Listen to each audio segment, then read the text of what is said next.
Hello, everyone. Welcome to Trading Movies. I'm Junaid, And I'm Omar. and today we're talking PATHAAN. Doo-doo-doo. All right, so Omar, we watched PATHAAN on opening night. I believe we were one of the first shows in our city to watch it. We braved Yes. through a winter storm, 27 centimeters of snow, FYI, but we still went and watched the movie. So what we're gonna do in this podcast is we're gonna start with a non-spoiler review, and then we will let you know when the spoilers are gonna start, and maybe we'll add a timestamp in the description as well. So if you want to jump directly to the spoiler part, you can go there as well. But Umar, I'll turn it over to you. Where do you want to start with this this non-spoiler review?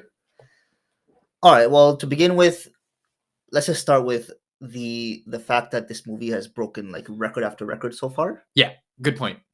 So, we have the highest opening day grosser of a Hindi film, I believe, in history. Highest second day opener, highest to reach like 100 crore rupees in India. I think they're saying that by the end of this weekend it'll be like 500 crore. Yes, which exactly. is Which is insane, like I think, yeah. the highest grosser Hindi ever or something. I don't know something, but like it's breaking record after record. Like, and the thing also is that it broke a record on a Wednesday midweek. Yeah. When yes, I understand. I believe Thursday was a holiday in India. I'm not sure. Was it? Was Thursday holiday? I don't know. I don't know, but Wednesday, it's a weekday midweek working day release, and it did that much business. Thursday, the same thing, and now we're hitting the weekend where I think it's gonna just go crazy still. Yeah, and I've read reports that each day they're increasing the number of cinemas they're playing it in, Yeah. and the number of screens. So that's only going to probably increase the daily receipts, right? Like you can see Saturday earning more than Friday, and Sunday earning more than Saturday and Friday, just because of the number of theaters that are playing it. Exactly. And we should say, just as two guys who live in the West, the number of videos, TikToks, reels we've seen of people at the theater. Dancing at the theater in the post credits. It's a lot of men, a lot of dudes, but yeah, it's clearly it's having a moment. Especially like on social media, because I saw it everywhere, even on Thursday, which is funny because not many people you'd consider would watch it on Wednesday, but Thursday our time. I started seeing all sorts of clips and stuff online. Exactly. On Twitter. And like the amount of people that were lined up and just swarmed into movie theaters in India was pretty insane. I saw some Twitter feeds and some TikTok feeds of like movie theaters in India where it's just like no space to move because every inch of it is just like the hallways everywhere. It's just people are waiting to get in to watch the movie. Yeah, it's giving me a lot of Avengers vibes where I think they'll get a lot of people who have watched it like 5, 6, 7 times. And that will make like 6 months down the road, it'll still be in the theaters making like decent money because people are just keep rewatching it. Yeah, it is definitely a movie you can watch more than once. People are gonna go see it and they're gonna be like, "Oh wow, that's so fun," and just gonna go again maybe. Yeah, I can just imagine if I watched this at the right age, I would come out and I'd have so much adrenaline. I'd want to like kick a hole through a wall and stuff. Yeah, exactly. Because that's this whole movie is essentially that. Yeah, it's just like punches and kicks and guns. So yeah, I can see why, especially like if you're in that like early teenage group, this is like primetime movie for you to rewatch over and over and over again. Exactly. And the biggest, so there's two also huge things that this movie has. So we were talking our first episode about the box office in Hollywood, for example, and how in 2022 it took a dip. Well, 2022 for specifically Bollywood was potentially the worst year in cinema history. there weren't very many good high quality films. There weren't, but even the ones that were supposed to be the big budgeters and stuff, they came out and they completely bombed at the box office. And everyone was worried about where is Hindi cinema going because there's nowhere to go, or because it's just not working. Nothing was working, and every movie that's coming out was just bombing. Yeah, it kind of goes back to the whole reign of the cons, right? Yeah, is it just them who can drive box office attendance, or can other people do it was like it was a conversation between what did COVID change, what are the quality of movies like, what is a movie, a theater movie experience look like now? And we should talk about the fact that Disney Plus has Hotstar in India. Exactly. Prime has their own, Netflix has their own services, so they're all competing now in a Bollywood where previously it was you release a movie via the theaters, but now that you have actors who are getting offered streaming potential and stuff like that, suddenly what you can produce and what goes out into the public is there's a lot less in the funnel, right? Because so many people are turning their attention, even talent outside of actors, writers, cinematographers, all that, they're getting checks, right? So why wouldn't you go work for a movie for Netflix or a TV show for Prime? If you're getting paid, you're getting paid, right? Yeah. So the combination of that plus not only that we have to remember that last year we saw a movie like RRR, a movie like KGF, which are South Indian Tamil movies, Yeah. like just soar, Hmm. like break records and soar at the box office. RRR, obviously, we know is recognized worldwide now. Yeah. So again, another conversation. Where is Bollywood going? Because all of a sudden there's this shift in India where nothing ever touched Hindi cinema, and now all of a sudden these Tamil movies, or like specifically these big action spectacles, um, over the top, and or like these like epic style films are just taking over, and everyone's trending more towards those style of movies over there too. Yeah, it's So kind of like the Marvelization here of movies, right? Where people exactly, are like, I'm only going to go for an event movie, yeah, a movie that matters, a movie where there'll be a full theater and we'll all laugh at the same joke, at the same inside joke. yeah, And I think this movie, they do have a little bit of that, where they're trying to build, not they're obviously they're building a cinematic universe, but the yeah. way in which they're doing that with inside jokes and kind of veiled implications of other characters and stuff Yes, like that, they're very much cribbing off of what some of the popular franchises have done successfully here. exactly. And now to set up Baton properly, it's because so we know the stakes of this film. We know it's a high octane spy thriller. We know there's a lot of action. It's essentially an action set after an action set. This movie is, and at the same time, this is Shah Rukh Khan's return after 4 years, and you can tell they didn't. There were two things that were in leading up to this movie. There were two aspects that I think we should probably highlight. One is the boycott culture in India. Mm-hmm. So I think most people who know about this movie know about the whole controversy surrounding the Besharam Rang song, Yeah. and the saffron bikini that Deepika Padukone wears, and how Hindu nationalists in India were trying to boycott this film, and nationalists who boycotted other films in the past have worked in the last year. We saw what happened to JayInda, which was Amir Khan's movie in the summer. It just, despite being, I mean, if you watch the movie, despite being a decent enough movie, Yeah. it just didn't do anything at the box office. Yeah, and I guess based on what we've said earlier, it should be clear to listeners, the boycott culture did not come out in force for this movie Not at the all. same way. I mean, it shattered essentially everything. But yeah, And we can touch on it a little bit after, but this movie does have a lot of nationalist tones exactly. in some of the quote epic line readings and Yes. what they're saying in those Yeah. lines, right? And also some of the thematic motivations for the characters are very patriotic, and I mean, it's a spy movie, right? It's no different than James Bond and his relationship to Britain. So there's I feel like you could see some of that is intentionally added in the film to maybe for that, yeah. But like fight against that, yeah. Exactly. So there's that whole aspect of it, which people knew it was going to be a patriotic film. It's Mhm. going to be a Shah Rukh Khan film after 4 years. But the promotion strategy, the marketing strategy of this film leading up to the release was essentially nothing. And It was just a song, right? I it think was the big no, thing. but the couple of songs are released for every movie that Yeah, comes out. that's Like normal. songs are released for, that's a really normal thing. That wasn't a marketing strategy. That was just, hey, here's our song. Yeah. But there, in terms of marketing, there was not, like, Shah Rukh Khan was seen nowhere. Like usually they go on to some shows, popular shows that are going on. Podcasts, whatever. Yeah, podcast shows. They'll go on TV. There'll be a lot more appearances of the actors in different press conferences in different cities around the country. They'll tweet more. They'll do all that stuff. Yeah. There's so much, but in this movie, apart from a few short videos online and a couple of songs that released prior, marketing was essentially nothing. Yeah, in my research, I didn't see anything from Deepika.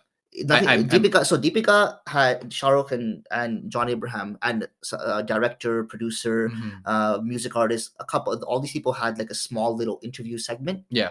Which was 5 minutes each. No, but compared to other movies, yeah, like other releases at this level, exactly, yeah. The number of, like, if you follow Ranveer Singh on Instagram, anytime this guy has a movie, you're being bombarded with reels, Instagram posts, stories, whatever it is, right? And same thing with Salman Khan, same thing. Like, to really use their, because all of these guys, we should say, compared to North American celebrities, these guys have such huge followings in India. Like they have like 80 million Instagram followers, whatever. So they're hitting a lot of people with these. Yeah. But this movie, yeah, you're right. It was a lot more word of mouth, like people just talking about it. And but it was,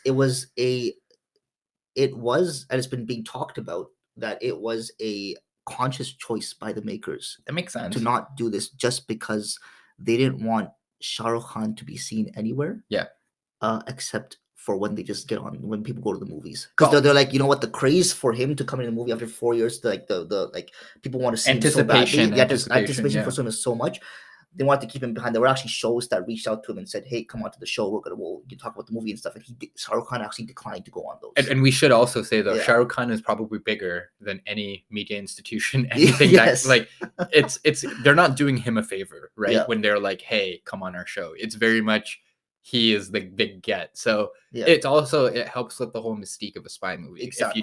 If you don't bring him out and he doesn't talk. And I don't think he has the long. I think that's a wig, but like it would have been really weird if you just saw him around with long hair doing interviews. I think it was actually his hair. It was his hair. Yeah, well, it was it would. yeah. I appreciate it just seeing it on screen and not at Yeah. random award ceremonies. And Yeah. stuff like that. So anyway, that's like the prior to the movie, just a little setup on, you know, what it's done in the box office so far, the build up to it in terms of marketing and in terms of the boycott culture, in terms of what it means for Bollywood, because this is the biggest movie Bollywood has seen in a while. Yeah, and we'll provide updates on the box office too, because I'm sure it'll be a story in the next couple of weeks, because it's going to be huge. But like, yeah, so but getting right into the film itself, now you're not advertised anything wrong when you're going into this movie. Yeah, you know what you're going in for. You're going in for, you're gonna go buy popcorn. You're gonna be munching on popcorn, and you're gonna be watching. Dishum. Yes, essentially, it's gonna be a lot of action, and it's a pretty on the offset. And you know, this is the non-spoiler review, so we're not gonna go into details of the story too much. But on the offset, it's a pretty simple setup. We've got Pathaan as a spy. We've got a threat to India. We've got John Abraham, who is the biggest threat to India, and we've got you know, a battle between these two. Yeah, exactly that. It's there's a threat. One guy has to stop it. Exactly. That's it. And Pathaan is the guy. I mean, that's no one's going to be confused about that going into the movie. We all know what we're signing up for when we pay money to go watch this. Yeah, this is not a movie about like brain cancer. Exactly. Yeah, it's not what it's about. So I mean, anything else, like we can go into the details of the story, what worked, what didn't work, the writing. We can get into all that in the spoiler part, but like essentially what you're going to watch, a spy thriller, action packed, a lot of high octane set pieces, a lot of different elements that they're trying to bring into the movie. As you saw in the trailer, you see a train fight, you see a motorcycle chase on ice, you see the jetpacks, helicopters, you see the helicopters. So they're trying to show, you see airplanes and skydiving, and you see elements from all over the place being brought into this movie to try and create the most high octane set pieces. And the one thing you can commend this movie for is they're trying. Yeah, they are. They're definitely doing that. They're aiming really high. Yeah.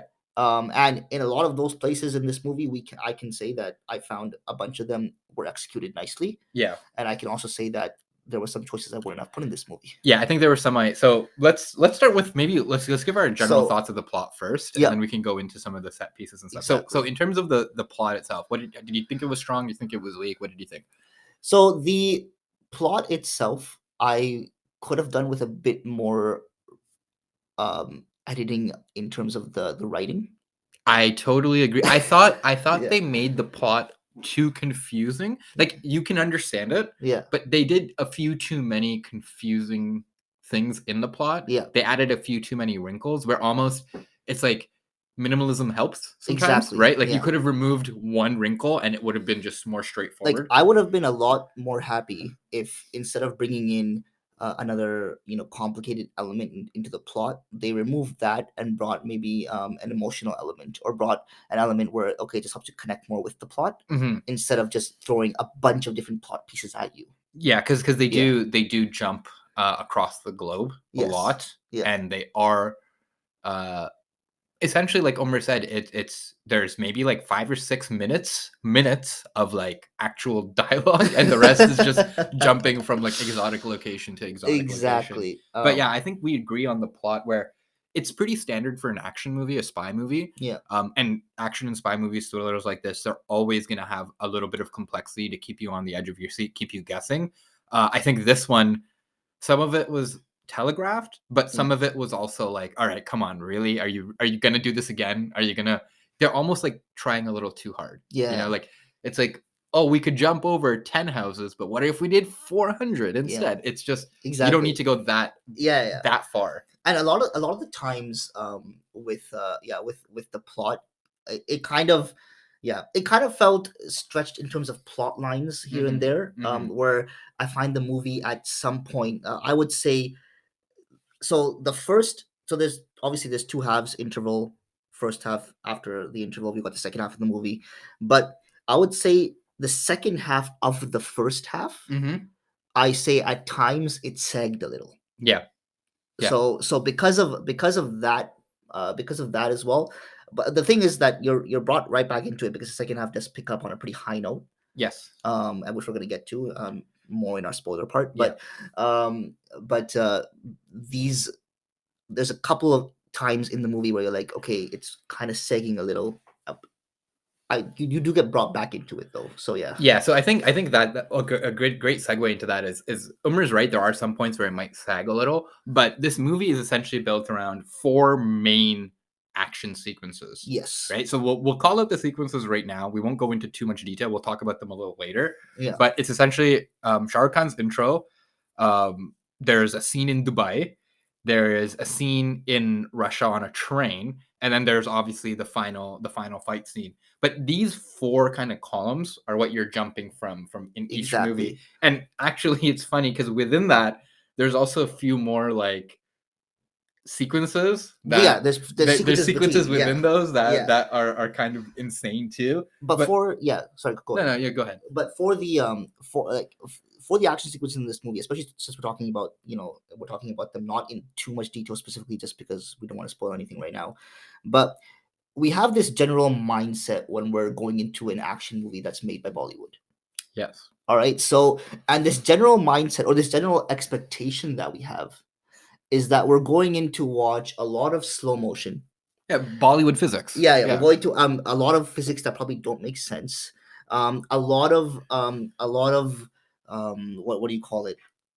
Slow motion, high concept, high aim that kind of in a lot of movies in the past have bordered on the comical.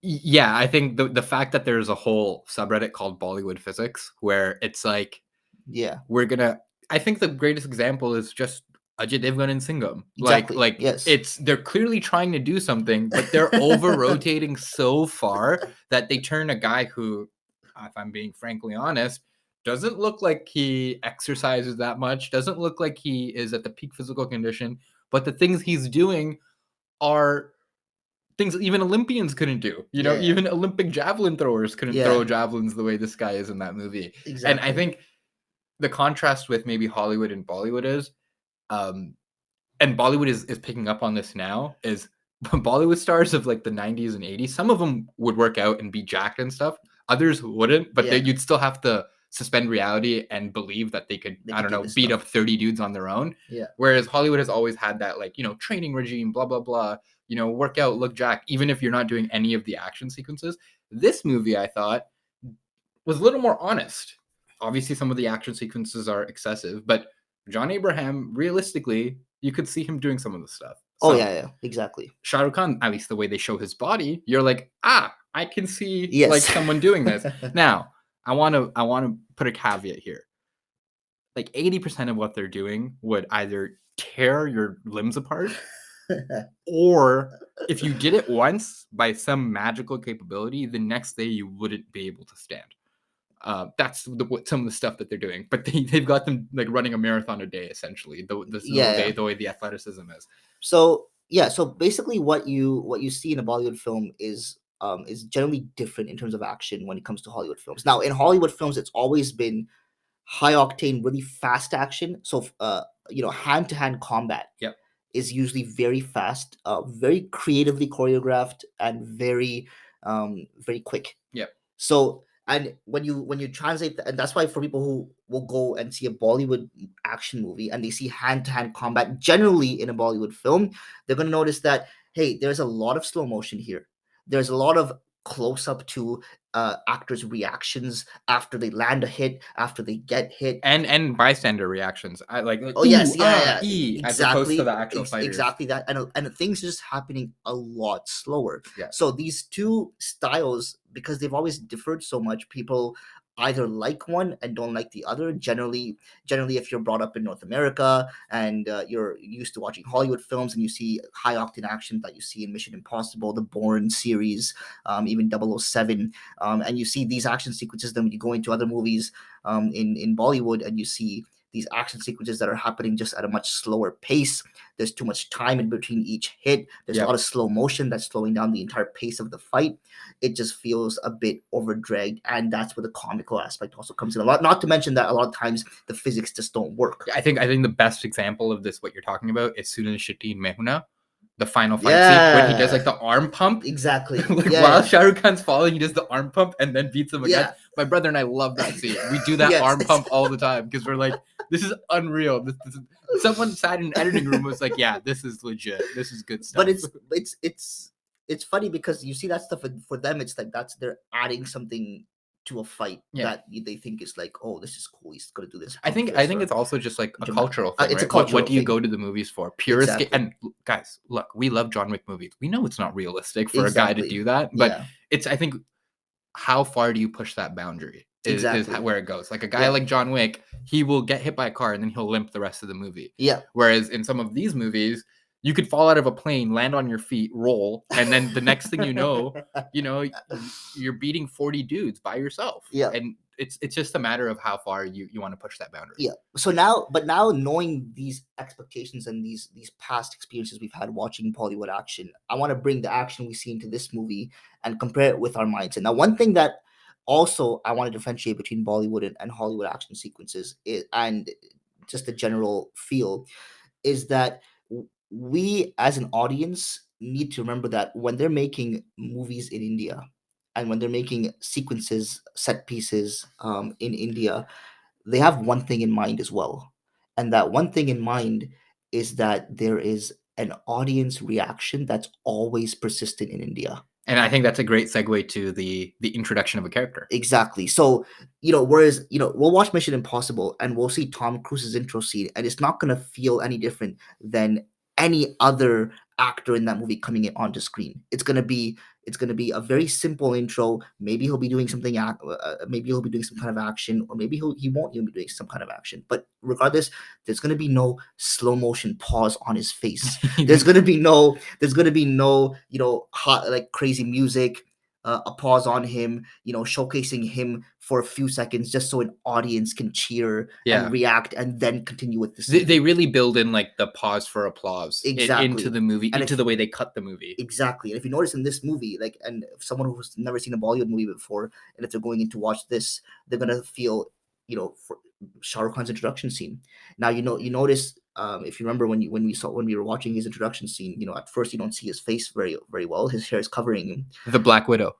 Yeah. Then his face appears, which is fine. But when he gets up, and the fighting's about to start, right before it starts, there is a quick zoom in, music up, onto him. And in India, everyone's up cheering. They're absolutely and they're going crazy. Yeah. But a North American audience going to see that, we're not like the audience that is not, the atmosphere is not present here. No. So when we see that here, it's like, oh, interesting. And then we just and then we go on to the rest of the scene because we don't have a reaction like that generally in North America. Yeah, and that intro scene, that I think that really sets the tempo for the whole rest of the movie, because the way he comes in, the way they show him, even the line reading, he's doing that thing with his voice where he's sounding like Batman, Christian Bale, where he's like a deeper voice. Yeah. Yes, and it's all meant to build that mystery and all of that.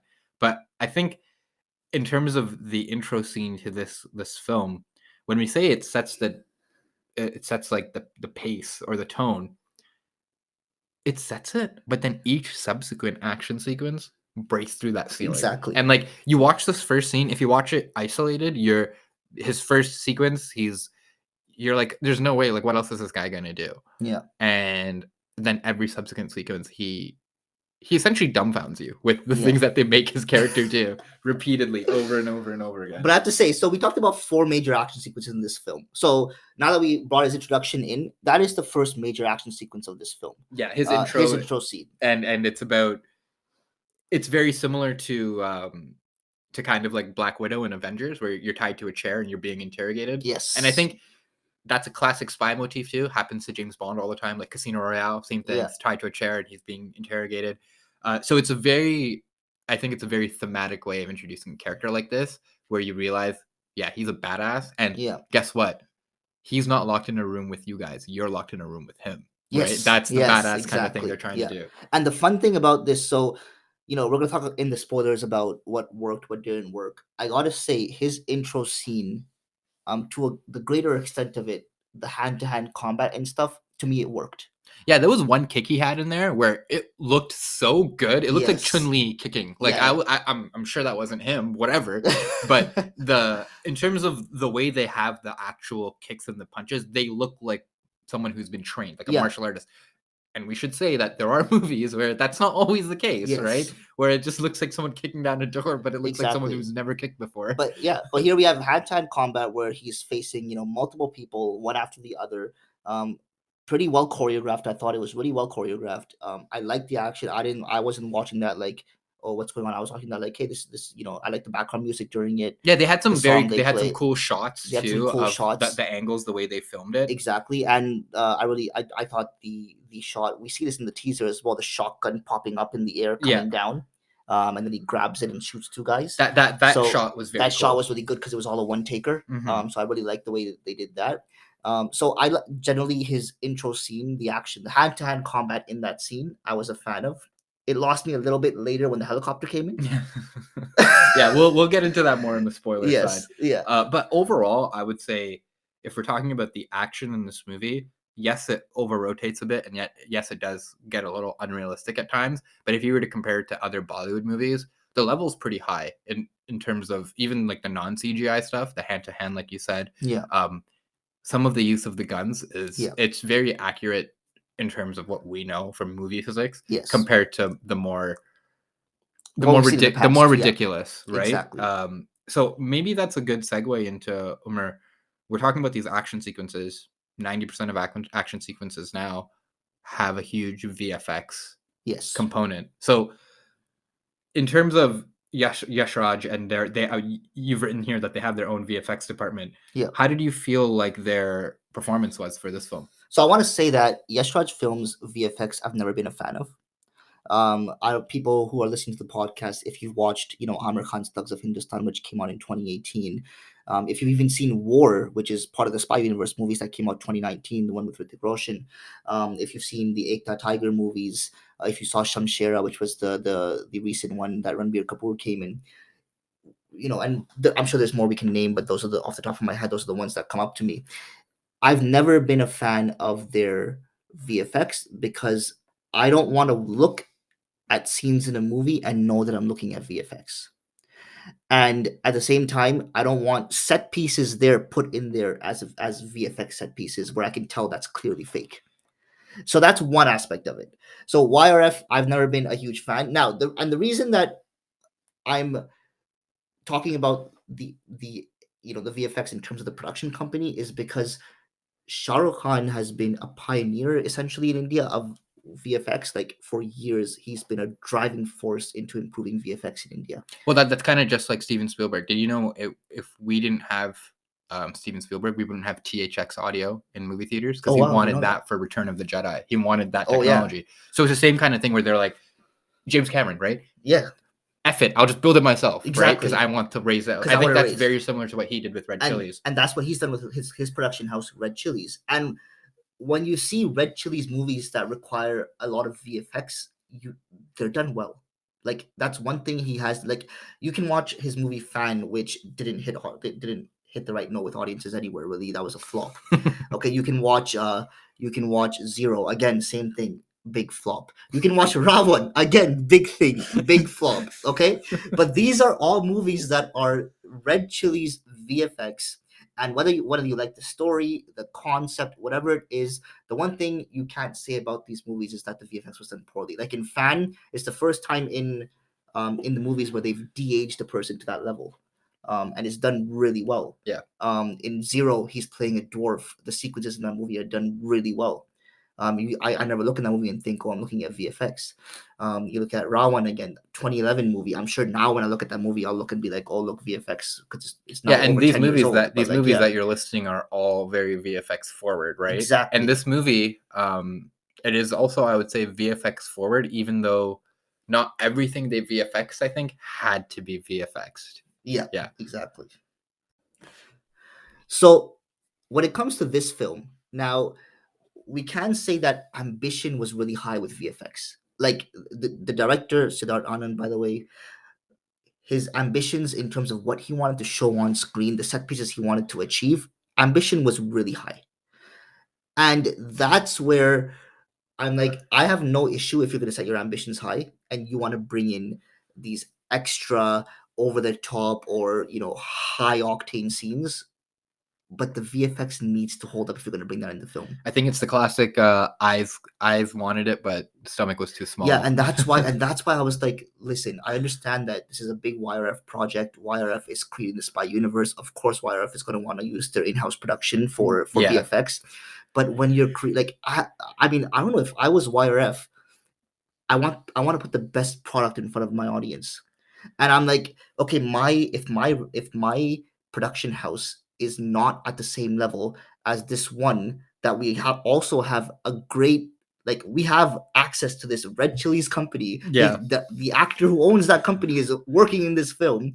We can use this company and achieve better results and hit the right note or execute these high octane sequences a bit better. Why not? And I think we don't want to beat around the bush. I think there was quite a few flaws with the VFX in this movie because of that you can identify. Yes. So I think the one that's obvious that I've already seen people online talk about is the train sequence. The train sequence. Now, the train sequence, I like to break the train sequence into two parts. I agree. I agree. Yes. I concur with that. Yeah. So there's when they're inside the train, and then there's when the other part. Exactly. Right? And inside the train is probably one of the best sequences of the film. In my opinion, my favorite. In terms of the hand to hand, Yes. you know what it reminded me of? Shang-Chi when they're in the bus. That, you know what it also reminded me of? What? Because the initial the first bit of it was a one taker. Yeah. Oh, like Daredevil. Daredevil. Yeah. Oh, what a great sequence. And it was and they executed it really well. No, that was probably one of my favorites. Probably my favorite sequence. Yes. That and one of the Deepika fights where at the beginning, it's awesome. She does a really good job before the second part where the guns come out. But when it's just her hand to hand, she's awesome. Exactly. But yeah, the train sequence particularly, if you watch the movie, you'll notice a couple of things on the second half of it where it's pure CGI, and it begs to question again. They did that same thing where we've mentioned a few times where they could have done a sequence and then they decided to turn it up to 11 and they added so much more to it for spectacle. Exactly. It's not related to plot. The plot doesn't require these things to happen, but they said, we have a star. We need to put him in a star position, and spectacle ensues. Yeah. What other stuff did you find was the other thing that I wasn't a huge fan of with the VFX? So the train sequence is the one that stands out a lot. The other one was the two planes. Yes, when they were flying side by side. Yes. Yeah, that was not great. And what else is sticking out to me? There is something else. You're talking about the vault, or the vault was noticeable CGI. Yeah. Very noticeable CGI. Yeah. So, I mean, it's things like that irk me. Like, you know what? I'll forgive for example, the train sequence, a couple of CGI moments. I'll forgive an in-combat CGI moment. Yeah. Okay? But it's hard for me to forgive when you're placing an object in front of me. Yeah. And I can tell that object is CGI. It's just fake. Yeah. And I think when it comes to spy thrillers, like what we know about, there's a kind of like, there's two watermarks. On one end, you're like the Bourne Identity, where it's like very handheld, not huge stunts, but like you're not jumping out of planes or anything. It's very like grounded, right? Yeah. And on the other end, you have the Mission Impossible. Yes. This movie absolutely sees itself on the Mission Impossible side of things. Yes. The global nature, yes, but also the level of stunt that they're trying to pull off is an Ethan Hunt level. Yes. It's not Jason Bourne level. Yeah. The I want to say the word that I would use to describe Ethan Hunt is the audacity Yes. which they are applying to some of these things, it's very high. And as a result, look, these movies that like these Hollywood movies, they're trying to do these things practically, right? Yes. And in these circumstances, there's some instances where it's just very obvious that It's not being, it's not it's practical. you don't have the time or the ability or the training to get it done practically, so Yeah. you try to VFX it, and it cheapens the impact of the performance a little. Exactly. Oh, and speaking of the VFX, then another example, which is again in the teaser trailer and in the trailer of the movie, you can see the VFX of when John Abraham shoots takes a rocket launcher at the Hummer or at the truck in Dubai, and the truck flips over and comes at you. Like when it's coming at you, you can tell that this is a CGI truck. Well, and actually that's a good point, because we really enjoyed the intro, Shah Rukh Khan's intro, but there's one part where he jumps out of the room and he slides on the helicopter blade. Yes. And again, that does not need to be in the film. Like he doesn't need to do that unless it can be executed at a level where you're like, okay, say this worked completely. Like he could have just jumped onto it and like grabbed onto it like a monkey bar and jumped off, right? And someone could theoretically do that. Yeah. But they're like, no, we need to make him look like a Subway Surfer. Exactly. It needs to be all style. Yeah. And it needs to, I think that's in the trailer. Yeah. Yes, it's in the trailer as well. Yeah. So it's things like that where, again, ambition high, but the VFX at in a lot of cases just didn't allow the ambition to reach where it needed to go. And I'm not saying that, like, yes, I don't think a couple of sequences need to be in the movie, specifically the way they were. I think in terms of the plot itself. Yeah. So most of these movies are always going to be plot heavy. Yes. But there are certain things that you could have removed entirely from the film, and it would have made no difference. Yes. To the overall. Exactly. To the overall fun of the movie. But so keeping VFX in mind, talking about action in general in this film, what I'm pleased to say is the hand-to-hand combat. When we talk about that, it was good. I like the hand-to-hand combat. It was good. And it was it was a refreshing thing to see when we're really used to a certain style in Bollywood films that generally we don't get pleased by. But it was really nice to see in this film that they really worked hard in choreographing nice hand-to-hand combat sequences. Yeah, and I would specifically say Deepika's first fight is really, really well done. It reminds me of all the big like women action heroes that we've seen over time, the moves that she's doing, and a lot of the stuff where like, wrapping legs around necks and like twisting people over. That was really cool. And I would agree with Omer that in general, there was definitely a goal of making something that was earth-shattering, but I think they could have brought it back like 2 degrees in most circumstances, and it would have been the same. It would have had the same effect. See, I would have been happier if they, just like you mentioned, we have the Ethan Hunt spectrum and the Jason Bourne spectrum. If they brought this hand-to-hand combat and stuck with the Jason Bourne spectrum. But I think this movie, like what you mentioned at the preamble, because it's such a huge film, 4 years since Shah Rukh Khan released the movie, it needs to be a spectacle. It needs to have people getting up off their seat going, exactly. Right? It needs to make you feel like you're a superhero. Yes. And this movie does do that. So maybe moving on from the VFX somewhere, what other things do you want to discuss before we hop into the spoiler side of things? So we can talk about the acting performances. Yeah, so some pretty good performances in this movie. Who do you want to start with? Well, let's start with SRK. Let's start with Shah Rukh. Wait, who's he? I thought it was, I thought he played his part really well, and I want to say it in one, like with Shah Rukh Khan, there is a certain expectation you have in the films he comes in with his acting as well. I mean, generally he's someone who comes and gives a good performance in every film. Like he's genuinely a good actor. Generally when you see him. But in this film, he had to steer away from any, let's say, dramaticness, even though his character possessed a lot of drama in terms of physical stunts and stuff. But in his poise, in his demeanor, he needed a very cool, calm, and relaxed demeanor. And you can tell by his voice.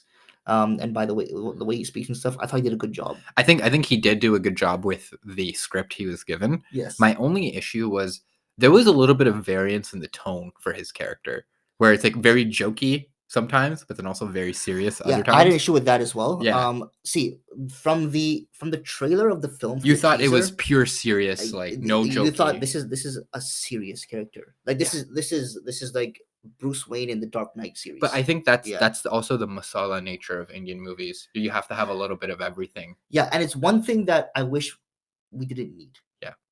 Because like for example, and there's a couple of sequences where they try to give him, these comedy lines, or these sequences where you're Like the supposed to ruble laugh. line.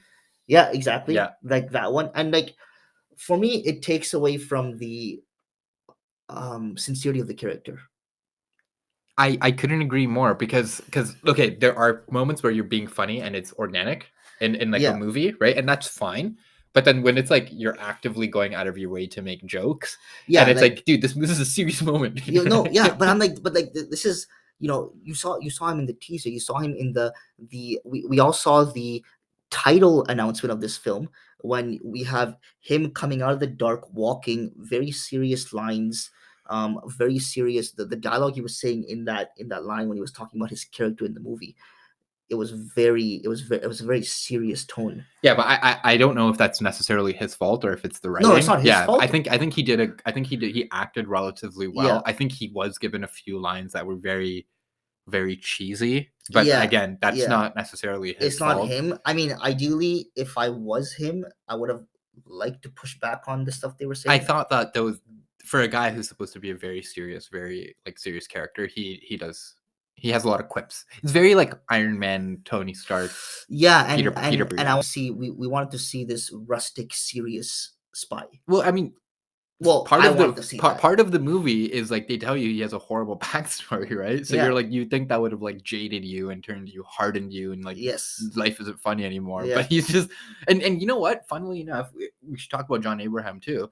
I loved him in this movie, but he does some of the similar stuff where Yeah. like some of the videos that he sends, like he's like the tone just changes, and you're like, this character has not acted like this at all through the movie, and now he's like joking around, Yeah. and it's. I don't know what the decision making was for that, but in terms of consistency, I thought the women in this movie were the most consistent. Deepika and Dimple were the most consistent in terms of tone across the movie. Yeah, they were for sure. In terms of tone, they were. See, John Abraham, as a character, like everyone's praising his performance in the movie a lot and stuff, and I agree that he did a good He job. did a good job. And again, maybe what I'm about to say again, like you said, is not his fault; it's more the script's fault. Yeah, But where it steers more on the okay, this is not necessary again, is in the second half when we're seeing these recordings and stuff, Yeah. and then I'm just like, that aspect of it, I'm just like, it's taking away from his character. those you know? recordings reminded me. You know the money launderer in The Dark Knight when he's like, "I've taken all your money already," Oh, and yeah. he's in the plane. That's what he reminded me of. But like the smarminess, like he's like joking and laughing, and he's so jacked with his Yeah. Rolex and his tattoos, and you're like, Yeah. okay, but you don't need to do it like this. Yeah, Like, like it needs to be executed a lot. Like Joker had a couple of scenes in the Dark Knight where he was serious. where he was on camera talking to Batman kind of stuff, Yeah. and or like to Gotham, or into the police force and stuff. And he's pretty. He'll have his like irks and stuff. Like he'll have his laugh and stuff in there. But like, But that's his character's Joker. yes, his right? character's This Joker. this guy's supposed this to guy be you're like a showing us like the terrorist. serious terrorist guy, and then the second half is bringing in like these video messages where he's And like, also, yeah. not to mention, not only is he a terrorist, but he has an axe to grind with the Indian government. Yes. Like they wronged him, Yeah. very badly. And then he's like, at the moment, he's the point where he's about to get revenge. His character starts like kind of being jokey and sassy almost, right? Yeah. And that was, again, I think that's more the script. Like the writers are doing what they can with what they're, or sorry, the actors are doing what they can with what they're given. Yeah. But I didn't love that. But contrast to Deepika and Dimple. Dimple might have been. I loved her. She was the most consistent, and also the most real. Like there is a Dimple character out there right now who works for an organization like this, who does Yes. this work. That I liked. Deepika's character, again, I thought the acting was really well done. Some of her lines, some of the script did not do her justice. No, yeah. But and also some of the motivations. I'm not sure if we really got into that character's motivations to begin with in this movie at all. So I think that might be Yeah. a little bit of a blind spot. They very much focused on the two male leads and not her. True. Like they did try to get her included in all the action. They did have a Yep. few special moments for her, which Yes. we will get into. We'll see if how we like that. But it was definitely underserved. I thought I would even love her to have her own movie because she is a cool character. Yeah. Would they give her that? Probably not. But I didn't think she was given enough. She wasn't given the ball enough, Yeah. for someone who's a good actress like she is. Yeah, which is true. But like again, Dimple's performance, she was in Tenet. We saw her in Tenet, if you remember. Yeah, she was Yeah. great in Tenet. She's Yeah, great so in this. she's a great actor. She's a really good actor. Most movies I've seen her in, I've always thought like, hey, But see, it's interesting you mentioned that because her character in Tenet is very similar in that like there is a little bit of a maternal aspect in Tenet as well, like the Yeah. relationship with the antagonist, Yeah. or the protagonist, I should say. And but the difference is, I think, the quality of writing, right? Yes. You can see that the characters are similar archetypes, but the difference in writing elevates the performance in Tenet versus this.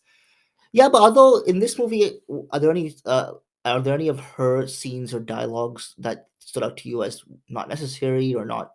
No, I think she was used well. I Well, thought there was she was used the well. one piece was the whole making fun of Colonel Luthra. Oh, true, But true, that true. that was also to plant a seed in our head for the technology that they have. Yeah. I didn't know if she needed to do the whole second part of roasting him Yeah. to his face. Yeah. I thought that was a little lame, but Yeah. overall, I thought that these types of characters deserve more airtime in Indian movies. Yeah. In general, and in movies in general, because we don't get enough well-written women. But I thought her character was probably the most well-written out of all of the characters. True. Had a goal, had a reason why she was at work, and ultimately fulfills that character's main motivations, which is just to serve her country. Yeah. She does fulfill that. So I thought she was a really well written compared to the other characters, for sure. I agree for sure. And then of course we got Ashutosh Rana as Colonel Luthra. He was also in War. Very, a very simple performance. Not much screen time, just straight up. I don't. To be honest, I don't really have much to say about his performance. I think most of his performance, he's on a phone just telling people what to do. Yeah, exactly. Yeah. Get me the flight control. Yeah, Get me a couple of sequences here and there where he has to show a bit of anger, or a bit of panic or whatever. But whatever it is, it's. I think most of his screen time, I think they could have filmed that in like 3 days. Exactly. You're good, Colonel Luthra. You're good. So it's not much there. But yeah. I guess so. Before. We can do that after though. Yeah, okay, let's get into, we're gonna start a spoiler review now. So for anyone who has not seen the movie and doesn't want to get anything, pause right now, go watch the movie, come back and listen to this part. Yes, because we're gonna get into our solid review, what we think, etc. etc. So we'll give you 5, 4, 3, 2, 1. Spoilers begin. Okay, Omar. Spoilers are here. We can go a little unhinged now. Yeah. Let's talk about the plot of this movie. Okay, let's get into it. So this movie is, like we mentioned before, there is an agent. He has to protect his country from a terrorist attack. Now, this movie starts with a Pakistani terrorist, or Pakistani general, being told that he only has 3 years to live. Yeah. And then he calls what is essentially consulting terrorists. So terrorists who go around and work for other people. And the terrorist is John Abraham. And he says, okay, it's going to take some time, but there's going to be a big attack on India. Yeah. And this is where the movie lost me a little, okay? Because then they jump into a flashback where they explain PATHAAN. Yes. Yeah. And here's the crazy part of this movie, guys. A good chunk of the first half of this movie is entirely flashback. Yes. That's all it is. And more so, within the flashback, there are flashbacks. There's at least one that I remember, a flashback within a flashback. And it's insane because from a writing perspective, you would think like, why do you need to do this? Like this the way they've done the exposition. And I did not like that at all. Yeah. I have to agree. The choice to bring that flashback in when they brought it in after introducing what they already, the timeline of it, I would have liked a more ironed out plot in that sense. Yeah, so maybe we should add a little bit of detail there. So Shah Rukh Khan's character, 3 years prior to the film starts, is injured in Myanmar, and then he's recovering. Yes. Okay? He's recovering very similar to James Bond. When James Bond comes back to MI5 and he's running on the treadmill, he's doing the exact same, like that exact same thing.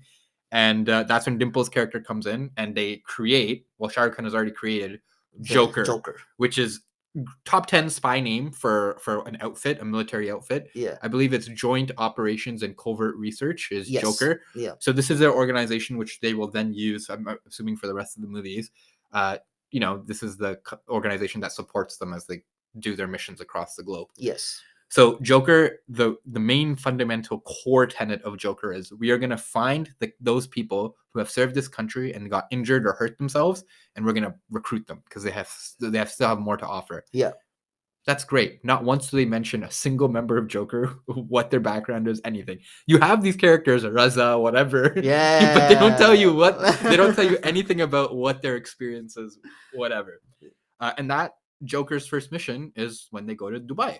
Yes. And the president is supposed to be speaking. They're there to protect the president. But oh no, they're not there for the president. They're there for the scientists. Yes. So this is one part where I want to commend the film a bit. We have talked about the plot being very questionable. Yeah. The fact that they're kidnapping a scientist and giving him 3 years to work on a biological weapon as opposed to like 2 days. Yeah. I appreciate that. Yeah, they've thought about that. Yes. They're doing some thinking. They're like, we know how long it takes. Yes. So great. Good on them. Where I won't give them credit is this entire sequence in Dubai, which I was not a fan of the sequence. Oh my God. First of all, let's talk about this. You're in Dubai. Probably the exotic car capital of the world. Yeah. And they have SRK driving a Dodge Charger. That's true. Even if it's a Hellcat. Come on, guys. So that's not even my biggest gripe with that. Oh my God. No, that's the starting point. That's the starting point. So one thing we should also mention, this movie has an obsession with aviation. Yes. Every scene has to have a plane, a helicopter, a personal flying jet, just something like that. So the one thing I can't get over in this sequence, Umar, is when John Abraham, the two helicopters are attached by a rope. John Abraham is on an 18-wheeler that is moving, and he hooks the rope onto the truck with his bare hands. Yes. With his bare hands. So this is okay. So again, I hated that part. But this again brings me back to what we expect when we're going in to see a Bollywood action film. It's like, while this movie did a great job in other aspects of, exceeding our expectations in that field, it brought us back a few times when we see something like this. But so that part was nonsensical. But even I also wasn't a fan of the fighting between John Abraham and Shah Rukh Khan in that sequence. Like they were on the car or the small van or whatever, and then they ended up onto another vehicle, onto a truck. Yeah, and the entire fight, I couldn't get into that fight. No, it was a very bad fight, and I understand that it's like the first time the two big bads are showing each other, but you don't need to have the fight on a moving platform. But my issue wasn't my issue wasn't that it was on a moving platform and all the jumping punches and stuff like that. My issue was, again, how slow it was. Yeah. Like literally, it would be one, like Shah Rukh Khan would throw one punch, and then he would, as John Abraham is like, reacting to that punch, getting hit, falling, whatever is happening to him because of that punch, he's just watching him. And the reason why it's annoying is because these two same characters are supposed to be guys who can beat like 10 guys up at once, but then when they're one-on-one, suddenly all their moves slow down by 80%. It's slow. You can't move. Yeah, they're just so slow. Like, I mean, it should be, I would have liked to see really fast hand-to-hand combat between two guys who like close combat, like, and make it tough, make them both get hit a lot, whatever you need to do, because they're both really efficient at it, but like make it like that. But, and again, this brings me back to, are they doing that because it's John Abraham's first sequence? It's Shah Rukh Khan and the villain together for the first time in the same frame, actually fighting. Are they making these fights slow for audience reactions? I don't know, but I would say that's probably one of my least favorite sequences. I just did, It was the worst, one of the worst. Yeah. So anyways, Dubai happens. There are two scientists. John Abraham escapes with one, and you don't know why, and he escapes. And after, in the post-mortem of this mission, they realize that all the people they killed who were on John Abraham's team were all ex-special forces, special agents, whatever. Yeah. And all of their bank accounts had a payment from one doctor based out of London who has recently bought tickets to Spain. And this doctor is the character of Deepika. I think her name is Rubai. Rubai. Yes. Dr. Rubai. Yeah. So the Dr. Rubai is in Spain, and Shah Rukh Khan's like, all right, let's hop on a plane to Spain. Again, very Bond-like, just hop on the plane and go. And that's where Besharam Rung happens. That's where Besharam Rung happens. And now, well, okay, so the one thing I'll give them credit for is that they, even though it may have still felt random, that they tried to get some plot points going during the song itself. Yeah, so Shah Rukh Khan, I think, searches her room during the song. Yeah. So, which obviously they don't show when they just released a song a couple months ago, or whatever. Well, so because as soon as they find out that the money is going to Spain, or that she's going to Spain, they're like, okay, we're on the next flight to Spain, and then the very next scene is the song starts. Yeah. So you're just like, oh, so at the beginning you might be thinking, oh, what is this song? Then why can't they just get on with what's going on in Spain? But then they bring you, okay, he's trying to get to know her. Yeah, they try to montage it, like he's trying to like woo her a bit. Yeah, and that wooing ultimately leads to her walking like 100 meters in front of her, very seductively, being like, "Ooh, come follow me," and he does. Yeah, and she jumps into a pool, and who's in the pool, Amar? John Abraham. Whose Jim. I was gonna say, who we haven't mentioned yet. His character's name is Jim. I kid you not. Which is a gripe for me. It's a funny name. I was laughing every time they're like, "Oh no, Jim!" I just died laughing. Yes, I was laughing. Yeah, the whole every time. So, anyways, it turns out that of course, she's working very closely with Jim, but Jim isn't here to kill Pathaan. He's here to offer him a job with his again private terrorist organization. And Pathaan, is being the very valuable and faithful Indian that he is, says no. And for some reason, like all henchmen do, John Abraham says, okay, well, my dudes are going to kill you. I'm going to hop on this helicopter. So he hops on the helicopter, and right when Shah Rukh Khan's character, Pathaan, is about to get killed, Rubai turns on John Abraham's team and starts a fight. And this was one of our favorite fight sequences. Deepika's really good in this fight sequence. Yes. And anyway, she helps SRK escape. But in the escape, what happens to her? She gets shot.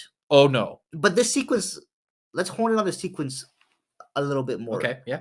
Because this sequence was one of my gripes in the film as well. What's up with personally? That? So, and you can correct me if I'm wrong here, but I didn't like how, again, Shah Rukh Khan, he was just standing around watching and trying to make funny comments. He was being so quippy. When you're like, you're a spy, you're being shot at. You'd think you'd be like thinking of an escape plan or when something. She's fighting everyone. Yeah. She's fighting all the guys, and he's just making comments like, "Oh, women know this, that." Like, instead of just like fighting with her or doing something. And sure, they're going for like a comedic aspect that, again, it's just my gripe with it, because I just don't think his character needed that. It doesn't match the tonality. It doesn't match the tonality at all. So for me, again, that was one sequence that was a miss for me. Yeah, and it's weird, right? Because the point they show him, they make a very specific point of this in the movie. When does he become serious? When he learns that Deepika is shot and he touches the blood with his hands, then he takes the gun from her and goes on a rampage and just bangs like 8 dudes in a row. Yeah. And you're like, so wait, in order for you to care, you need the hot side piece to be injured? I don't get that. And then this is another hilarious part. So she's shot, and what is their escape plan? To jump off a cliff. I'm like, I don't think salt water is great for the wounds. I don't think that's great. But why? I'm also confused about that sequence, because, again, spoiler review. But we find out later, after the whole vault sequence, that Deepika kind of betrays Shah Rukh Khan. Yeah. And goes back to Johnny Abraham or to Jim and starts talking to him, because they go back to a flashback of Jim and her making this plan. Yeah. So why did they shoot her? Why did they shoot her? Probably to convince Shah Rukh Khan, right? But that's a risk. She got shot in the stomach. I was like, you think they would wing her, right? Give her a little shot in the arm. But no, they went for the jejunum, bro. They went right for the inside. Because another gripe of mine of that scene was that the distance between Deepika and Shah Rukh and the 10 guys who were shooting them was not very much, and I was like, how do they keep missing? And they were protecting themselves under like a step, not even a wall. I was like, how are they not getting caught yet? How are they not getting shot yet? I was like, this makes no sense to me. So, and then later I find out that this is a plan, so I was like, okay, I'll forgive that sequence, thinking that the director had in mind that they're not supposed to be killed because this is the whole plan. And it's funny because I don't even think we see Deepika get shot. We just see like her Blood. look down and she's Yeah, like, oh no. exactly. We don't actually see like that physical shot. The physical shot. But yeah, so they're on a cliff edge and they Yeah. decide to jump off, and we cut to Deepika in bed, Yeah. and Shah Rukh Khan saying, "You've been asleep for 18 hours." Yes. And Bob's your uncle. It turns out that Deepika is, Pakistani ISI. She's a secret agent as well, and they're also looking into what they call Organization X, which is John Abraham's, and going after the same thing, which is called Ruck Beach. Yeah, which they don't know what it is yet, Yes. but they're going after it. It's like the rabbit's foot. Yeah. It's what is it? Find out. So Deepika awakens after she's shot, 18 hours after, and what is the first thing she asks for? Alcohol. Yes. And she drinks the largest glass of alcohol I have seen. And then after that, she starts to pour herself more. Yes, in one sip, she just drank like half a bottle of booze. And she's still coherent. Yes. And I think she's like maybe like 120 pounds. It doesn't make sense. It doesn't make sense. But anyways, so they have this rabbit's foot, whatever they want to call it, Ruck Beach. Yep. And they have to go find it. And where is it, Umar? Moscow. Of course. So now they're going to another country. And in order to go to Moscow, they have to do a whole heist. And I thought this heist was completely pointless. This heist is where what I was talking about earlier, the second half of the first half of the film, where it kind of sagged and lost me. This is the part. This bit. And it's the whole Moscow sequence. It's very forced. I did not like the CGI. Like they had two planes flying at one point, side by side, and something goes wrong with Deepika's plane. So Shah Rukh Khan cuts himself off and jumps onto the other side, and it's so, again, dramatic for no reason. Yeah. And I just didn't see the point of having all of it. Even the Russian characters they used as like Russian people, I was just like, they're just too forced. Yeah. There was one funny part with when Shah Rukh Khan goes into the lady's house to get her handprint, and he does the kiran. Yeah. And he's singing to him. Yeah. That was hilarious. That was funny. That got solid laughs. But again, so out of character. Completely out of, because why? Why? But you're a spy. It's a very serious mission. So that's what I mean. But like, fine, I'll appreciate that it was a funny scene, but why? It did not need to be, and that's kind of also what I find annoying, because like that was one of my favorite moments in the movie, but it shouldn't be in the movie. Exactly. It should not be. It should not be there. So ultimately, Deepika and Shah Rukh, they get what they need to break into this vault. They need two handprints. Yeah. We should say Deepika does something very Fast and the Furious here when she gets the guy's handprint, very similar to Gal Gadot in Fast 5. Yeah.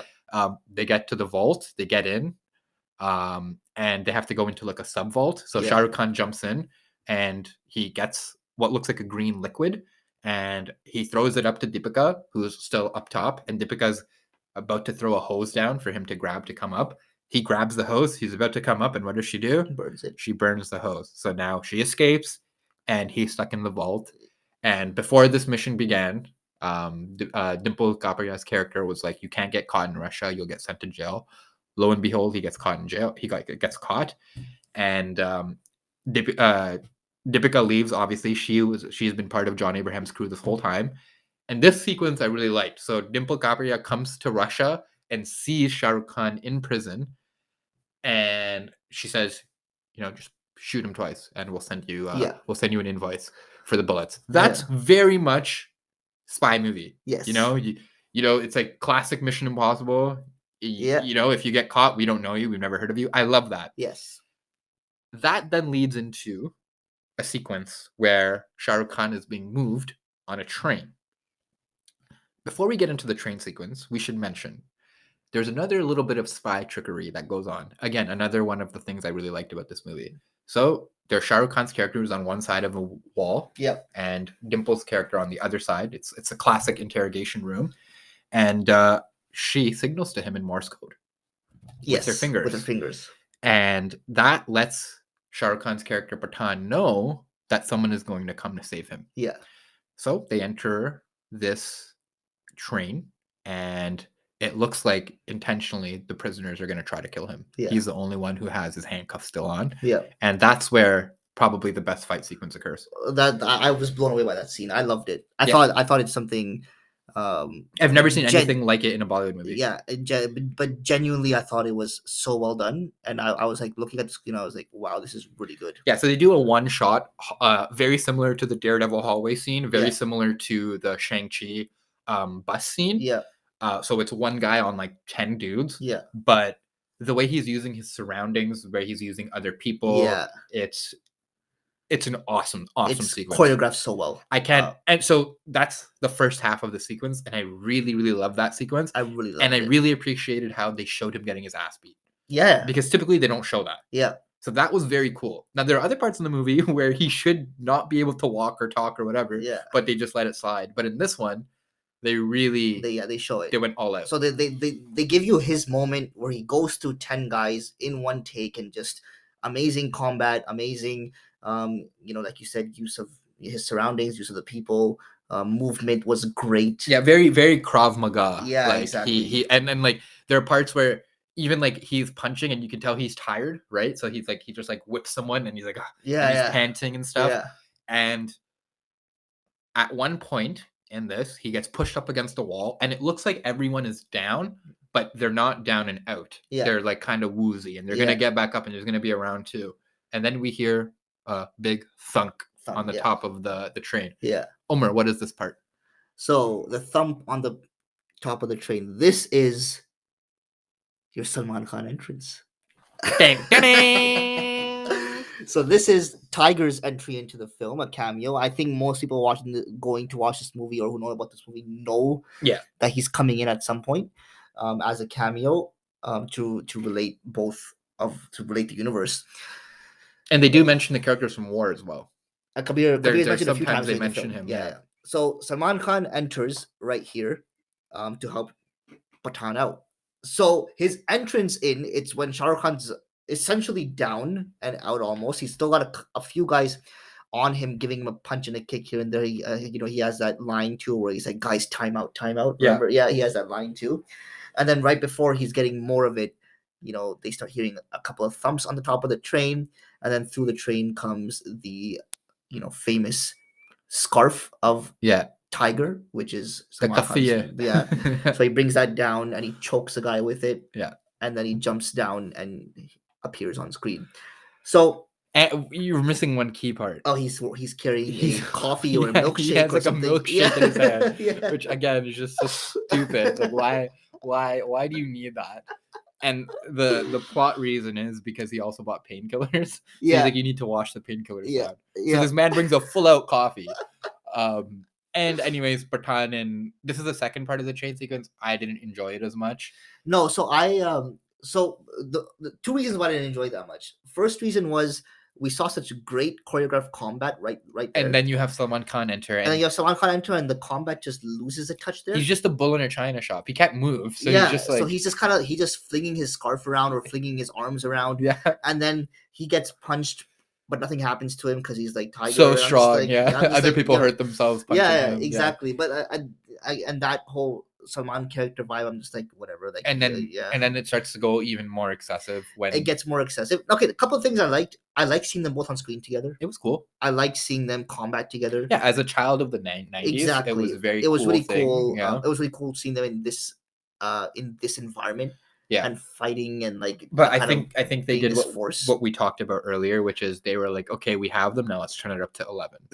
So they did another classic top of a moving train fight. Yes, I'm pretty sure there were dudes with full like Iron Man gear and machine guns, and they beat the crap out of them. Took their guns, used their guns to shoot a helicopter down. Yeah. And that helicopter crashed into the bridge, yeah, which then forced them to run the opposite direction because they had to jump off the train. Yes. All of that is within like 3 minutes. Yeah. It was a lot. And that's where the CGI gets. That's where I would have let any nonsensical things go more if the CGI didn't fail you there. Yeah, so when they're running on top of the train, it is brutal. Yeah, you could tell that it's spliced. I just don't. When it looks like a video game, I don't like it. You know. And if I'm gonna be honest with you guys, this is an Indian spy who's coming in to take another Indian spy out of Russian captivity. Yeah. I don't think you want to draw a lot of attention to yourself. Yeah. It should be a quick in and out, right? Yes. These Yeah. guys are freaking shooting helicopters. They're damaging infrastructure, bro. Yeah. Like someone at the Kremlin's gonna learn about that bridge being broken. They're gonna be like, who's missing? Yeah. The Indian dude. I wonder who did this. It's like, congrats, Pathaan's on a no-fly list now. You're not going to Moscow again. Yeah, exactly. Right? But so that was again excessive. And then they don't even explain how he gets out of the middle of nowhere, Russia. It's true. He's in the middle of nowhere, like Siberia, and they're just like, yeah, we're gonna. He gets out of there. But yeah, so that's why I said earlier that I split the train sequence into two separate parts itself. The part that I loved and the part that I could appreciate with what they were trying to do, but just at points didn't hit. Yeah, so at this point, Shah Rukh has gotten Rakt Beach in Moscow, Yes. right? And he has been caught by the Russians. Now, this is what I didn't understand. Was he imprisoned for like 3 years? That's what I didn't get either, because apparently he was gone for a while. Yeah, so I guess he was imprisoned for 3 years, and they said Tiger is gonna come get you. He just didn't know when. Yeah, I guess so. And then that train, that train sequence didn't, or that them shipping him in a train didn't happen right after his meeting. It was a few years or so. Yeah, I guess so. Yeah. But Rakt Beach we haven't mentioned yet.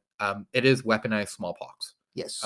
It is a live smallpox virus, but they're going to try to weaponize it with the scientists that he had earlier kidnapped in Dubai. Yeah.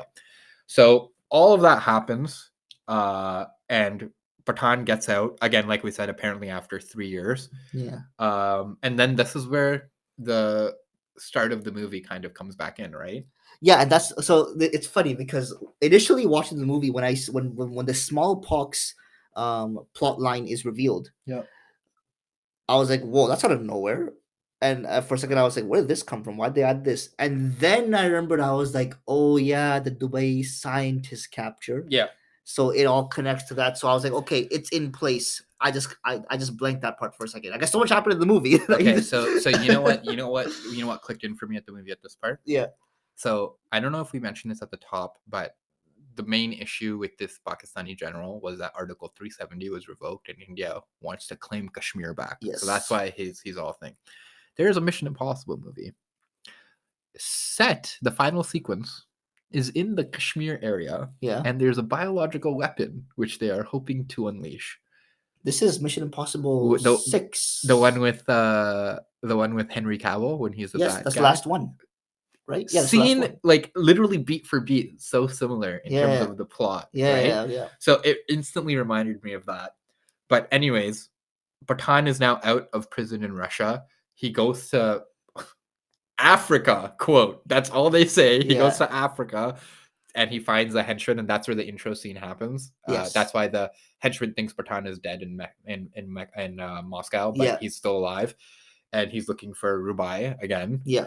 And that's kind of where the movie starts. And this is where I started to have some issues with the plot, where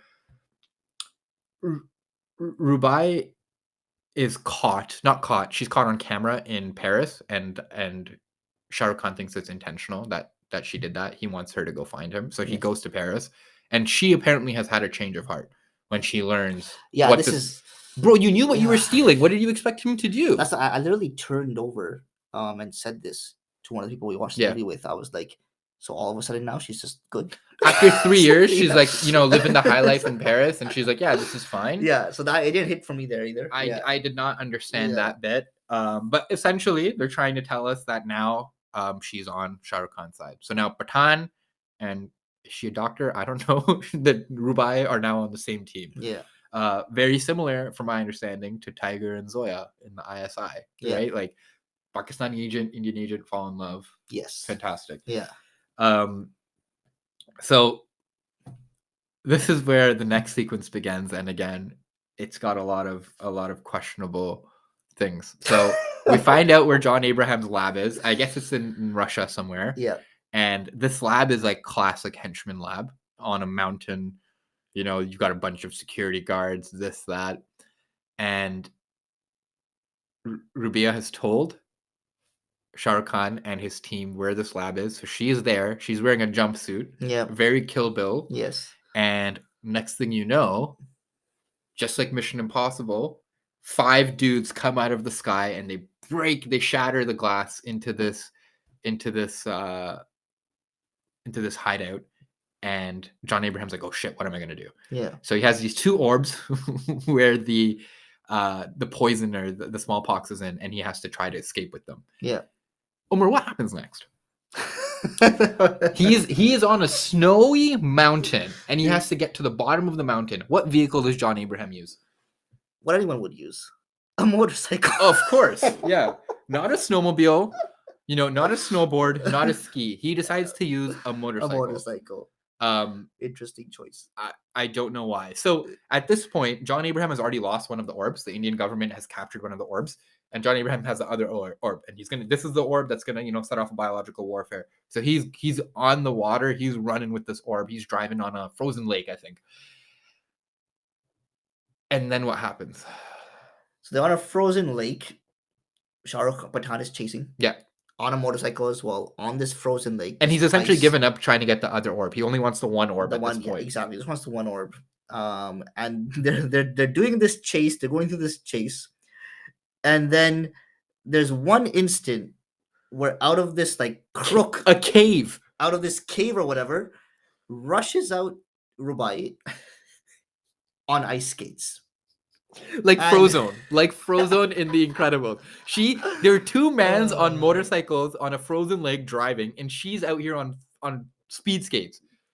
And I was like, oh, when that happened, I couldn't stop laughing because I thought it was so out of place. Why is she on skates? Yeah, why is she on skates? And I mean, again, this comes back to, okay, I appreciate them wanting this strong female character to be involved in the major climax of the film. But you gotta bring her in some other way, man. and we should say this isn't even the final climax yet. But still, it's not the final. It's like, why do you need to put her on skates? First of all, yeah. Secondly, there are any number of ways you could have made this more dramatic, right? And what do they do to her instead? What does her character succumb to? Shah Rukh Khan has a decision. Pathaan has a decision. To save her, or do I save her? Or do I go for the orb? And he saves her. Yeah, so she comes in looking ridiculous on ice skates, and then she gets blown up, falls into the water, and just essentially starts drowning. And then there you go. She has to be saved. But so that was it was funny because as disappointing of a moment it was a hilarious moment. Oh, it was classic unintentional comedy. Because again, yeah, we should say that we come from a country in North America that has a lot of ice and a lot of snow. Yes. And we are very familiar with skating. So when we saw this, we were like, we know how fast you can go when you're skating. It's pretty quick. You'd be surprised, but not that fast. Yeah, but even where do the skates come from? She's just in a cave. Yeah, she just has skates on. How'd she get there? How'd she know that all this was gonna happen? Where the skates? How'd she realize that? Oh, I should pack skates. Yeah, she just and you know what? It almost pissed me off a little. I was like, you do all of this, and you don't even put rocket launchers on your skates. You don't even give her a jet boost. It's just regular skates. Yeah. Make it seem more compelling if she's on skates. Give us a reason to think, okay, fine. Yeah, maybe they could have told us oh yeah, she's a all Pakistan skater or something, but no, she's on skates. All Pakistan skater. So anyways, there's the 2 orbs. John Abraham leaves with one. The Indian government has the other. What are they going to do now? They know that there's a biological attack coming, so they say, all right, we're going to try to create a vaccine. They take it to the Indian Institute of whatever the disease is, contagious disease, and they decide, let's open one of the orbs. Genius move. Turns out everyone who's in the room, it's a locked room, like a sealed room, is now going to succumb to this weaponized black box. And Umar, who is in the room? Dimple. Oh no, Dimple. So Dimple dies in a very valorant way, where she doesn't let the disease succumb. I'm pretty confident she shoots herself. She shoots herself, yeah. And they all shoot themselves. Yeah, it's a very nationalistic scene where she's like, I'm so happy, I know I'm gonna die for my country, kind of thing. Yeah. And it very much reminded me of the beats of M dying in the James Bond series. The spy's mother figure, and the spy's, the person who sees all of the potential in the spy dies, and that adds more fire to the spy's then effort to fight. So That happens, and then they they destroy the whole lab. They explode the whole The lab. whole lab. And then this is where the final sequence comes in. Yep. So, Omar, what did you think about the final sequence? I didn't. Okay, one gripe I had with the final sequence is that the detonator per se, that's that's control that John Abraham has, that's controlling the Mhm. outbreak of this Mhm. smallpox. Mhm. He keeps wide open on his chest Yeah. during the fight during his fight with Pathaan. Yeah. So very easily accessible. Yeah, so they have this orb, and the whole time they lead us to believe when Shah Rukh Khan goes to Africa to fight one of the henchmen, we're led to believe that they're gonna put the orb on a missile and shoot it into India. Yeah. So John Abraham's base is in Afghanistan. They go to Afghanistan, and it turns out that the missile does not contain the orb. Instead, he's put the orb on a commercial flight that is set to land in Delhi, the Yes. Indian capital. Yes. Okay, so the henchmen come. They have a big fight at this missile launch site. Oh, lo and behold, SRK's team wins. They figure out the orb's not there. John Abraham leaves, and they're like, "We got to chase this guy." Yeah. So what does John Abraham do? Omar, what does he use to leave? What machine does he use? So this is where the jetpacks come in. Oh my god. This man jumps up. First of all, can we talk about how many damn bases this guy has? Secondly, Yes, each true. base has like 1,000 cars. Insane, Yeah. yeah. So he jumps off a cliff with a jetpack. And 2-3 minutes after him, Shah Rukh Khan does the same thing. Oh man, this is another example of just why do you need to do this? Shah Rukh Khan Yeah. jumps off the cliff with the jetpack on, and what does he do next? Well, as he jumps, he realized that the power wasn't on.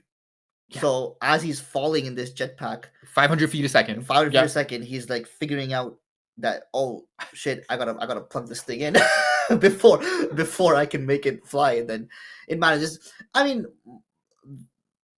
as nonsensical as that part was, I didn't care. That part didn't stick out to me as anything like what it was. It was the fact that they just But had jetpacks. it's also like, but why do you need to add that? You could have just, Yeah. he's a spy. Yeah. You would have checked before, Does the throttle work? Like, does the ignition turn? No, have No, a concussion, man. He's got hit a lot. he got hit a lot. So anyways, they have a jetpack flight. They fight. Then they land again off the top of a cliff, like a house, a village. Yeah. They have an epic fight, and like Omar mentioned, the detonator is held on John Abraham's like kind of like his breast pocket. Yeah. And the whole time they're fighting, there's a count. They in the plane they have found the bomb, and there's a countdown. So Luthra comes back, and he's thinking like, I'm gonna have to shoot this plane down. Yes. And Pathaan is still fighting John Abraham to get this detonator to cancel it. Yeah. So what does Pathaan do? He does the sacrifice play. He Yeah. lets himself get stabbed Yes. in order to grab the detonator, Yeah. and then he stops the And timer. he stops it with 2 seconds left. With 2 seconds left. Yeah. And and again, I appreciate that aspect of it. I just think at how, it was just so accessible. Well, you could have had this entire fight scene happen in the same base. Yeah. They didn't need to jump on to change bases, yeah, yeah. they didn't need to do But that. they needed to make it in a position where it's just the two Oh, of them. no one else can have And no one else. Yeah. Yeah, it's just the two of them. Very much like Yeah. Obi-Wan and Anakin and Exactly. on Mustafar, like just Yeah. beefing. And to just comment on a theme that the movie's trying to portray here is that a little bit of backstory that John Abraham as a character was previously an Indian soldier. And they refused to pay the ransom. They refused to pay the ransom for him. And his wife, yeah. For him and his wife, which resulted in his wife being killed by their captors. So what John Abraham's mission in this movie is to make India make the same decision. Yeah. Are you willing to pay? Are you willing to pay to save your country, or are you willing to, like, who are you gonna kill? Are you gonna kill a flight of 200 people to save your country? Or are you gonna allow your country to, I guess, be destroyed? What are you gonna do? And obviously the choice is obvious, but he wanted to put them in a predicament, or in that kind of a scenario where it's kind of a lose-lose in a way, So ultimately, Jim is left hanging off a side of a cliff. Yeah. And Shah Rukh Khan, in his perfect Batman voice, says, "JayInda." Yeah. And stomps. And he ends with a soldier doesn't ask what his country's done for him. Yeah. A soldier Asks asks, what "What can he- I do for my country?" All right, Yeah. Junaid, pro fun fact. Who said that in actuality in history? Who? John F. Kennedy. Oh, really? Ask not what you can do to serve your country, or ask not what you can, what your country can do to serve you. Ask what you can do to serve your country. Yeah. Classic. Exactly. Yeah. But yeah, so he does that. John Abraham dies. They save the day. Everyone is happy and pleased. And then we get into it was already revealed, but we get into the final revelation that for sure, Ekta Tiger is coming out. I believe in the next few. It's Eid release, I believe. So it's coming out April of this year. So in a few months, Ekta Tiger comes out, which is part of the YRF universe. Salman Khan as Tiger, and I think we're going to see a Shah Rukh Khan cameo in the film. Yeah. So the movie essentially ends with them all successful, right? Yeah. It's great. There is a point where the Indian spies try to like waterboard Rubia. Remember that? Yeah. That was random, but okay, they stopped doing that. And then in the post-credit scene, a little bit of Bollywood banter. I found. I thought it was hilarious. I loved it. It was so funny because they were trying to hit two notes at once. Yeah, I mean, it was an implication that they're talking about Bollywood, right? Yes, but exactly. That was the main thing. Yeah. But they framed it in context, the movie, which is why it made the scene so great. It's basically Yeah. So essentially, it's just them talking. They're like, "Oh man, we got to retire. I'm getting too old for this crap." You know? They're like, "We've been doing it for 30 years," and then they're like, "That one guy kind of has something," and then Shah Rukh's like, "Nah, he doesn't have it," and then Shah Rukh's like, "But the other guy does," and someone's like, "Nah, he doesn't have it." But what about that other guy? He has a little something. But yeah, they're essentially talking about the state of like what Umar said at the beginning, the box office, and how only these guys can bring it in. That for 30 years they've been ruling the box office. The box office, and essentially now, and I mean, it kind of proves it in a way where as Bollywood struggles the most, they're saying that it's king, it's back to save its back, like to save it. Like again, like Shah Rukh Khan comes back and the numbers are up like crazy. Yeah. So it was a great scene. I love that scene. Yeah, it was funny.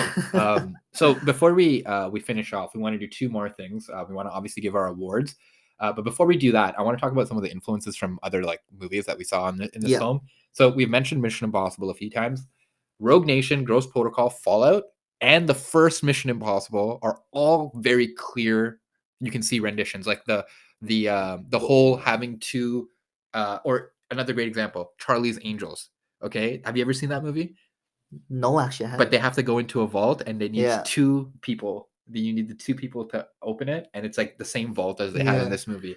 James Bond. We've mentioned a few times about the number of different like kind of similarities, but I thought the big one was Dimple dying just like M. Yeah. And also the whole like Hindustan is your mother, Britain is your mother, and you're the son. Yes. And you were raised alone as an orphan. So really the country is your mother. So you want to protect it. That whole that's very James Bond, and especially Skyfall very much has that, where they go into his background and all of that. Yeah. How he's an orphan and all of that stuff.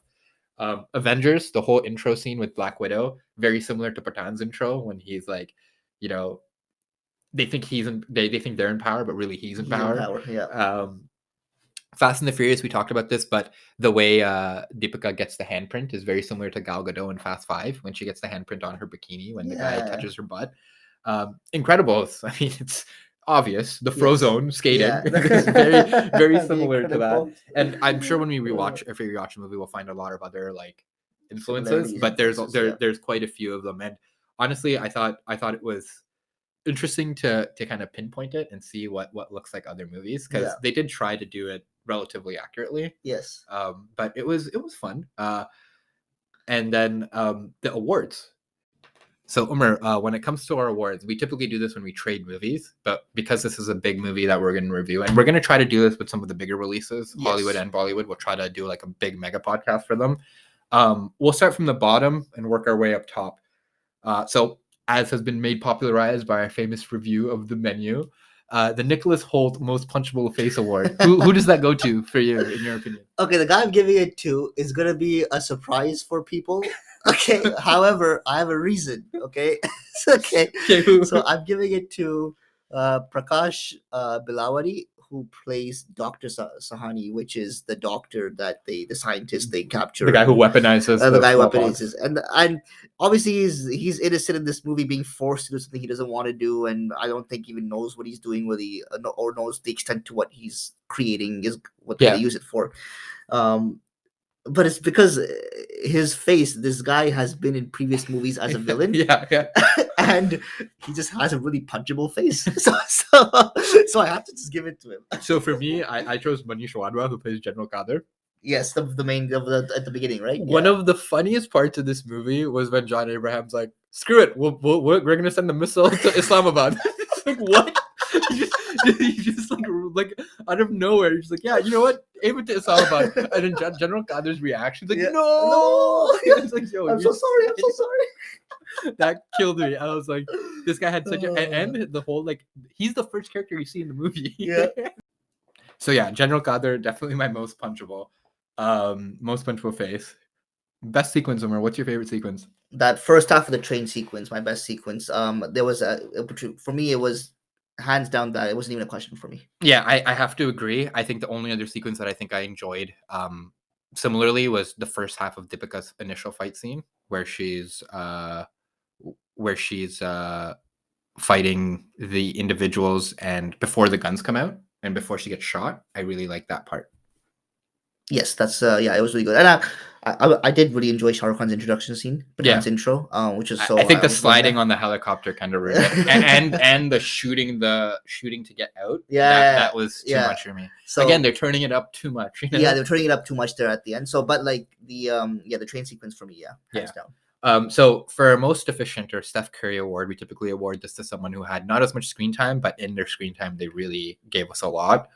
For me, I thought it was Dimple Kapadia. I thought not a lot of screen time, but in her screen time, again, like I said earlier, her character seems like someone who's real, someone believable, someone like you could see in real life.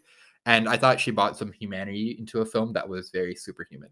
Yes, very much so. Yeah, very much so. Now, as much as I agree with that fully too. Like she deserves a Steph Curry the most efficient award. Just for the basis of what it brought to the film, I think I gotta give it to Salman Khan. And if this was the Oscars, or if this, which it is, by the way, I think he would have won by a long shot. Yeah. So it has like again, limited screen time. He's there as a special appearance. He's there to bring the whole universe together. His presence, what it means, not in terms of just the film, but in terms of both the icons together. I thought it was really cool. I almost thought it would have been funnier if after this whole mission, like Shah Rukh Khan is like recovering at like their building, and like in a sauna or something, and that's where he comes in, and he just walks in. He's like, 30 years, eh? 30 years. And they're both in recovery. Like that would have been kind of funny, you know? That would have been funny as well. Because the way they did it is they just explode a bridge, explode a helicopter, destroy a train, and then they're just sitting on the train tracks. Yeah. You know, like I feel like Vladimir Putin would have a problem with this, you know, like someone would come after him. So now our final award, most valuable player, MVP. I think it's pretty obvious who we're gonna pick here. Umar, who's your choice? Shah Rukh Khan. Yeah, my choice is Shah Rukh Khan as well. And I think if we were to put this in sports context, okay, if you build a team around one player and it's based on that player's excellence, that player's inevitably gonna win the MVP because he's getting all the shots.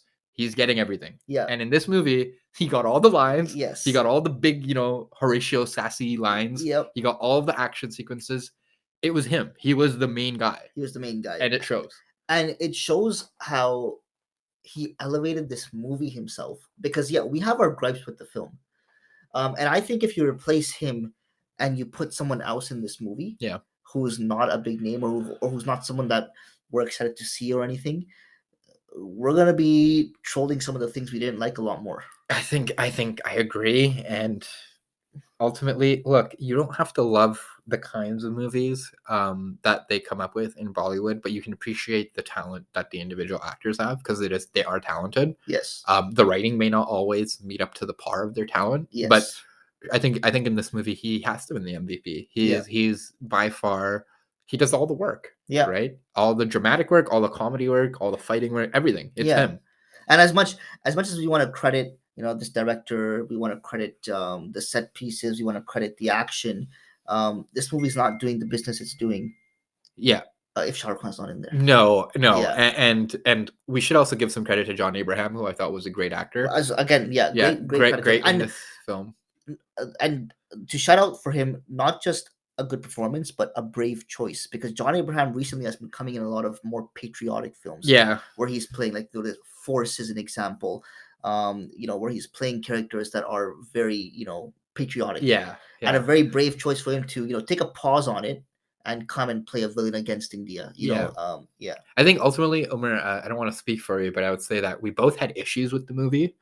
It was definitely a spectacle. If you live in an area where there are a lot of people who are going to go to watch this movie, it might be worth going to watch it just as like I think it's worth going to watch. Point in time. Exactly. Enjoy it, because there aren't very many movies at this scale, particularly Bollywood movies.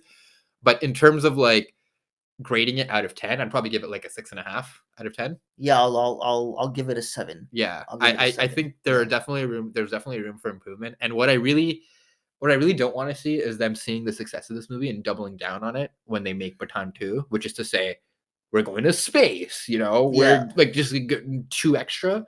Yes. I wish they would bring it down a level, almost make it more realistic. And I almost don't think it's gonna happen. It can't, because from a purely like capitalist perspective, the next movie has to make more money because it's gonna have a bigger budget and et cetera, et cetera, et cetera. Yeah, so it's kind of a double-edged sword in the sense that like the spectacle and Shah Rukh Khan's comeback brought people to watch this movie.